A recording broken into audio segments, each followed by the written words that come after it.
Kaže nam JR, ja sam ovu igru već igrao. Pa naravno da jesi jer smo to kupili kad si ti prošli puta bio u gostima. Nemamo često ribiće u našoj emisiji, ali sad ćemo vidjeti kako ćete se snaći u ovoj igri. Trebate uloviti što više riba.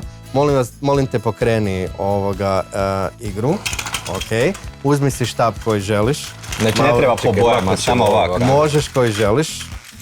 Ok, Mauro, ti isto uzmi jedan svoj. Daćemo vam 50 sekundi, vidjet ćemo ko će više riba u tom periodu uloviti. Dečki spremni, vrijeme je sad.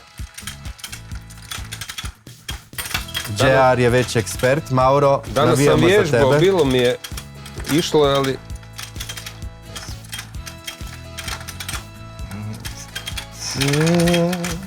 Opa! Mauro u igri, dajte pljesak, molim vas. Nepotizam. Opa, 2-2.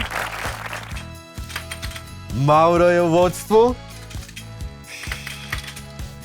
Ovo je fakat brzo zatvaraju usta. Da.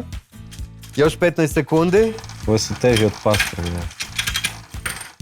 4-4. 5, 4, 3, 2, 1. 3, 2, 1. Ok. Koji fail. JR je u fotofinišu pobjedio. Slobodno zaustavite igru.